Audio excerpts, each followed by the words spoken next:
लड़की की मरती हुई माँ आखिरी बार लड़की की शादी सीईओ के साथ देखना चाहती थी। लड़की ने सीईओ से 27 दिन से शादी करने की विनती कर रही थी। तब जाकर सीईओ उसके साथ विवाह प्रमाण पत्र लेने के लिए राजी हुआ। हालांकि सीईओ तब तक बहाने बनाता रहा जब तक कि महिला ने सीईओ और उनकी सफेद चांदनी को एक साथ नहीं देख लिया। तब लड़की को समझ आया कि सीईओ इसलिए शादी के लिए राजी नहीं हो रहा था। वास्तव में वह अपने सफेद चांदनी के साथ व्यस्त था। लड़के ने मैसेज करके झूठ कहा कि उसे जरूरी काम थे, इसलिए मैं अगली बार अपनी मौसी से जरूर मिलूंगा। उसे क्या पता था कि लड़की की माँ का मृत्यु इस अफसोस के कारण हुआ कि वह उनकी शादी नहीं देख सकी। अभी अभी लड़की कोर्ट जाकर विवाह प्रमाण पत्र बनवाने के लिए लड़के की पूरी दिन तक इंतजार किया, लेकिन लड़का नहीं आया। उसी समय महिला ने मैसेज ग्रुप में देखा कि सीईओ ने अपनी सफेद चांदनी के साथ चुपके से विवाह प्रमाण पत्र प्राप्त कर लिया है। उसी समय लड़के ने एक मैसेज भेजा जिसमें यह लिखा था कि श्रेया, मैं उसे यूं ही शादी करते नहीं देख सकता। हमारे पास अभी 3 दिन का समय बचे हैं। कुछ दिन में मैं उसे तलाक दे दूंगा और 3 दिन बाद मैं तुमसे शादी कर लूंगा। लड़की को क्या पता था कि सीईओ के लापरवाह आदत के कारण वह पूरी तरह निराश कर हो जाएगी। इसीलिए उसने अपनी नौकरी छोड़कर सीईओ से अपना संबंध मिटा दी और उस शहर को हमेशा के लिए छोड़ दिया। उस समय सीईओ को अभी भी इसके बारे में कुछ पता नहीं था। जब सीईओ को पता चला कि श्रेया अब इस शहर को छोड़कर जा चुकी है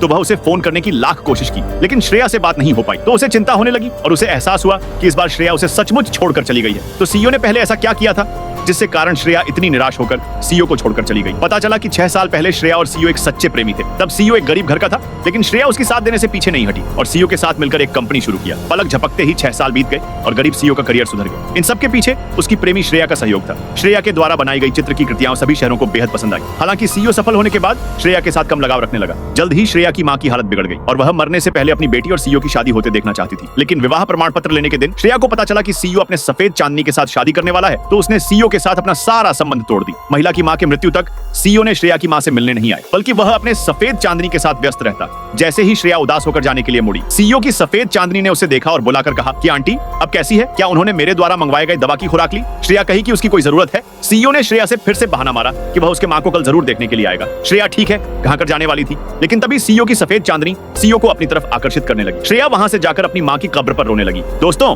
ऐसे ही कहानी के लिए चैनल को सब्सक्राइब करें।